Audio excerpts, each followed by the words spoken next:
Imagine it's a random Tuesday. Not a holiday, not your birthday, just Tuesday. You wake up, half conscious, and you reach for your phone the way people reach for oxygen. You don't check the news, you don't check messages, you check your money. And something looks wrong. Your brokerage balance didn't just move, it produced. Overnight, your portfolio generated enough cash, dividends, interest, distributions, whatever your mix is, to cover your rent. You sit up a little straighter because you realize this month your landlord is getting paid by your assets, not by your boss, not by your back, not by your time. And the scary part is how quiet it is. No confetti, no email, no congratulations, you've crossed the line. The day your portfolio starts paying your rent is an invisible milestone. This moment has a name. I call it the rent crossover day, the exact point where investment income, reliably, sustainably, not just a lucky spike, can cover one of your biggest fixed expenses. Most people never notice it happen, even if they reach it. They're too busy, too distracted, too trained to measure progress in paychecks, not in independence. But this milestone changes your life because it changes the math underneath your life. And if you're in the US, rent is not some small line item you can shrug off. For many people, it's the largest bill they pay with their existence, not with money, with hours. So today, we're going to do this in two modes, emotion and math. Because the emotion is real, and the math is the only thing that makes it repeatable. I'm Alex, and this is Wealth Strategy Explained, where we break money down into clear, real-life milestones so you can build freedom on purpose. Quick disclaimer, because we're adults. This is educational and entertainment, not financial advice. I'm going to use example numbers, and I'm going to say historically and on average because nobody gets a guarantee. But the milestone is real, and the path is real. Here's why most people never reach the rent crossover day. Not because they're stupid, not because they're lazy, because they're running the default cultural script. The script says, get a job, pay your bills, maybe invest someday, and hope retirement is a thing that happens to you. The script trains you to worship income while ignoring expenses. It celebrates raises, but it doesn't teach you the real game. Your freedom is built in the spread between what you earn and what you keep, the spread between what you keep and what you invest, and the spread between what you invest and what it becomes after time does its weird compounding thing. Most people try to feel rich by upgrading their life, but the rent crossover day doesn't care what you feel. It only cares about two moving lines. Line one is your expenses. It's the cost of your life per month, especially the fixed stuff, rent, insurance, debt, basic living. This line usually creeps upward, quietly, like mold. You don't notice it until you can't breathe. Line two is your investment income, not your portfolio value. Income, the amount your assets can generate without you selling your future to pay for your present. And here's the shape difference that changes everything. Expenses tend to grow like a line. Investment growth, given time and consistent contributions, tends to look like a curve. Slow, slow, slow, then faster. Then you blink and it's doing things you didn't think were possible. Compounding is an exponential curve wearing a trench coat pretending to be boring. It is painfully unimpressive right until it isn't. That's why people quit. They don't quit because it doesn't work. They quit because it doesn't work fast. Now let's put real numbers on the rent crossover day with clean math. We'll start with the simplest version. You want your portfolio to pay your rent. Example numbers. Let's say your rent is $2,400 a month. That's not rare in many US cities. It's not even luxury. It's just housing. First formula. Annual expenses equals monthly expenses times 12. Rent per year, $2,400 multiplied by 12. That's $28,800. Second formula. The crossover number equals annual expenses times 1 over your withdrawal rate. If we use the classic 4% rule as a rough illustrative planning tool, 1 over 4% is 25, so you multiply by 25. Rent crossover number, $28,800 multiplied by 25. That's $720,000. Let that land. For a $2,400 rent, the rent-paying portfolio number at a 4% withdrawal assumption is about $720,000. Not because rent is evil, because rent is heavy, and you've been carrying it with your spine. Now zoom out, because rent is only one bill. Most people don't just want rent covered, they want the whole life covered. But rent is a perfect first milestone because it's simple, emotional, and measurable. Here's the Random Tuesday vignette, and I want you to picture it like a documentary shot. It's 7 a.m. The light is gray. You're in the kitchen, barefoot, staring at a mug. You open your banking app to schedule rent. Rent is $2,400 a month, due in 3 days. You glance at your portfolio income dashboard. Maybe dividends landed, maybe bond interest, maybe distributions. This month, it shows $2,430. Not paper gains, not a lucky meme stock jump. Cash flow.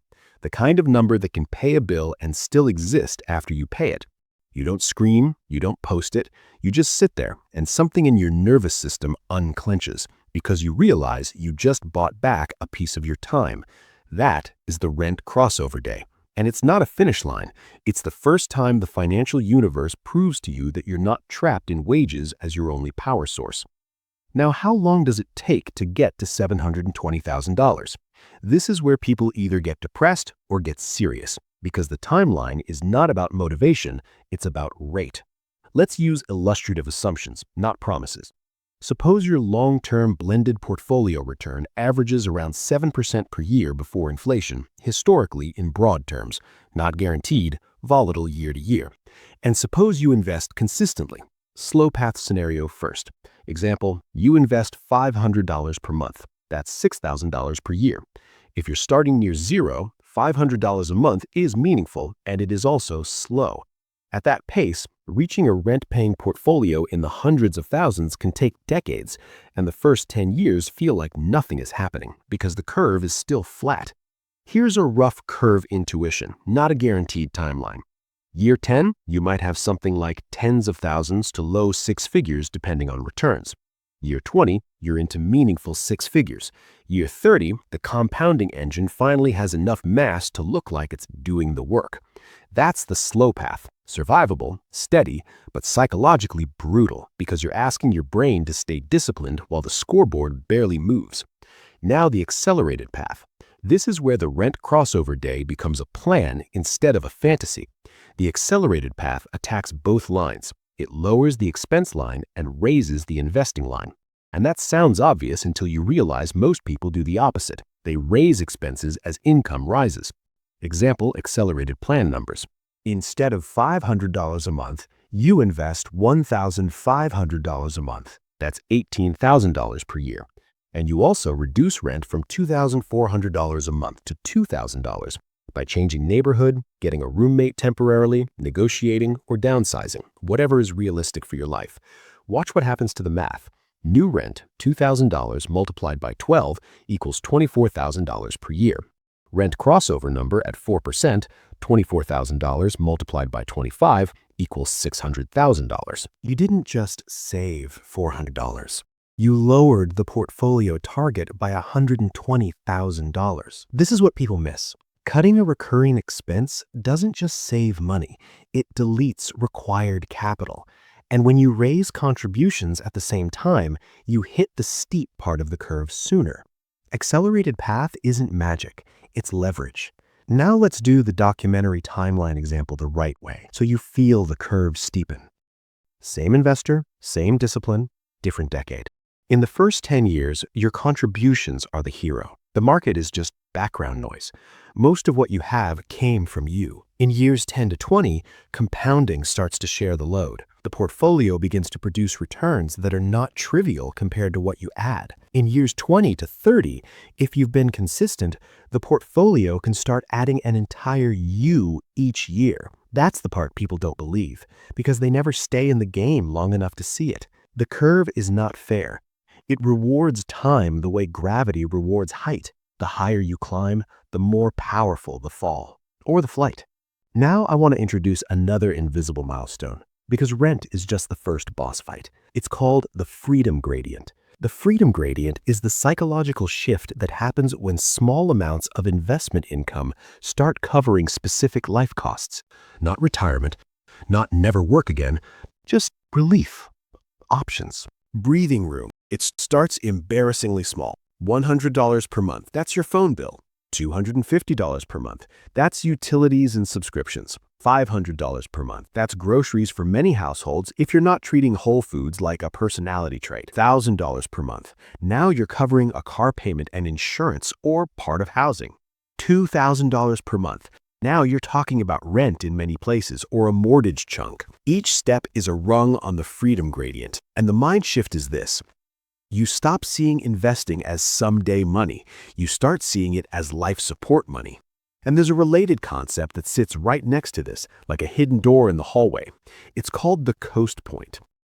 The coast point is when your invested assets are large enough that even if you stopped adding new money, the portfolio could plausibly grow over time into your long-term goal.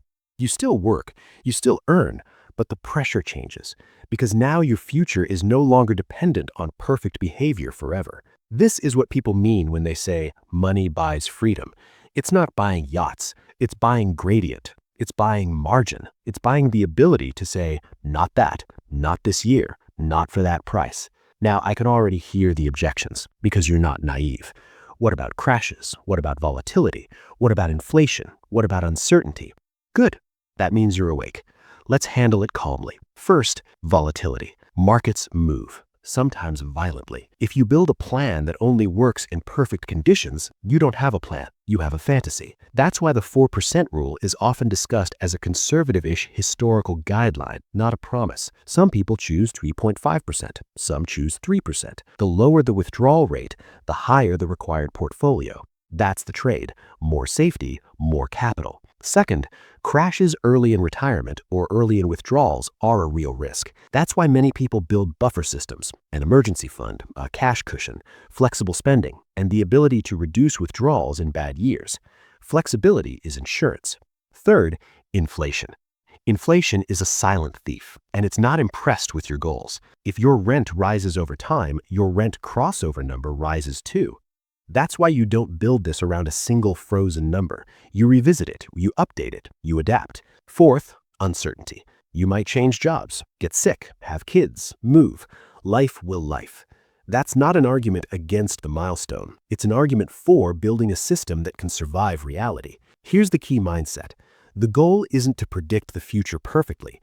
The goal is to build a trajectory that improves your odds every year, a system that bends your life toward independence. Now, what do you do today? Not someday, today. I'm going to give you a 5-step plan, but I'm going to say it like a system, not like a motivational poster. Step 1, you calculate your rent crossover number. You take your rent, multiply by 12, and multiply by 25 if you're using 4% as an illustrative target. You write it down, not in your head, on paper, in your notes app, somewhere real. Step 2, you identify the gap. What portion of rent could your portfolio cover right now? $50? $200? Zero. Whatever it is, that's your current rung on the freedom gradient. The goal is not to be embarrassed. The goal is to have a starting coordinate. Step 3, you automate the contribution like you're paying a bill to your future self. Because if it relies on mood, it will die the first time you have a stressful week, which is every week. Automation turns discipline into architecture. Step 4, you attack the 2 lines with intention. You don't need a personality transplant. You need a few high-impact moves. On expenses, you look for the recurring leaks. Subscriptions you forgot. Car costs you normalized. Housing choices you made on autopilot. On investing, you look for ways to raise the monthly number. Negotiate income. Add a side skill. Reduce a luxury that's quietly eating $300 a month and redirect it into assets. Step 5, you build resilience so a bad year doesn't knock you off the path. That means an emergency buffer. That means diversification appropriate to your risk tolerance. That means understanding that the portfolio's job is not to entertain you. Its job is to endure. And I want you to notice what I didn't say. I didn't say, find a hot stock. I didn't say, time the market. I didn't say, 10x your money. Because the rent crossover day is built by boring repetition, not by adrenaline. Now let's go deeper, because there's one reframe that makes this stick. And it's uncomfortable. Every purchase has 2 costs. The obvious cost is money. The invisible cost is time. Not time you spend using the thing, time it steals from your freedom timeline. I call this freedom delay. When you buy something you don't need, you're not just spending $100, you're pushing your crossover day further away. Think like this. If your goal is a rent crossover portfolio of $720,000, then every $1,000 you spend is not just $1,000 gone. It's also the future income that $1,000 could have produced compounded over years. That purchase didn't just cost money, it cost future rent payments you didn't have to work for. This is why people with high incomes can feel broke. They're buying things with money they have and time they don't. And yes, you should enjoy your life. This isn't aesthetic poverty. This is precision. You spend on what you truly value, and you cut what quietly taxes your future. Now, let's zoom out to full life math for a second, because rent is just the gateway. Example total monthly expenses is $4,500. That includes rent, food, insurance, transport, basics. No luxury fantasy, just life. Annual expenses formula again. $4,500 times 12 equals $54,000 per year. The crossover number at 4%, $54,000 times 25 is $1,350,000. That's the full life crossover point, the day your portfolio could plausibly cover your entire current lifestyle at that withdrawal assumption. And that number scares people, so they do something predictable. They stop looking. But here's the twist. You don't need 1.35 million to feel the shift. You feel it on the freedom gradient. You feel it when rent is covered. You feel it when groceries are covered. You feel it when your portfolio pays for your health insurance premium and your job suddenly loses its leverage over your body. That's the real reason this matters. Not because you hate work, because you hate being forced. Let's bring back the accelerated path one more time, because this is where the timeline bends. If you invest $1,500 a month instead of $500, you're not investing 3 times more, you're buying years. If you cut rent by $400 a month, you're not saving $400. You're lowering required capital by $120,000 at a 4% planning rate. That one decision can be the difference between someday and within a decade or two, depending on returns and consistency. This is the part that sounds intense, because it is. Your life is built out of recurring decisions. The big story is written by the small monthly choices. Now let's do one more Tuesday scene, because the goal isn't to become a spreadsheet person. The goal is to become a person who can breathe. It's 7:18 a.m. again, years from now. Same gray light, same mug, but your posture is different. You check the rent, $2,000. You check portfolio income, $2,150, and you don't feel hype, you feel calm. Because calm is what happens when you stop being financially hunted. And that's the closing loop, because it's where we started. The invisible milestone isn't that you quit your job. The milestone is that you can. You crossed a line most people don't even know exists. The rent crossover day. The first time your assets cover your shelter. So here's your call to action, and it's simple. Today, calculate your rent crossover number with the formula rent multiplied by 12 multiplied by 25 as an illustrative 4% target. Then choose one move that raises your investing line and one move that lowers your expense line. 1 inch on both sides, every month. That's how you bend time. Because one day, quietly, on a random Tuesday, you'll open your phone and your rent will already be paid. Not by your boss, by your past decisions. And you'll realize the real luxury wasn't the apartment. It was the fact that your time finally stopped being collateral. Now comment your number. What bill do you want your portfolio to cover first? Rent, groceries, or car payment? I read every comment. If you want more videos like this, subscribe. New episodes every week. See you next time.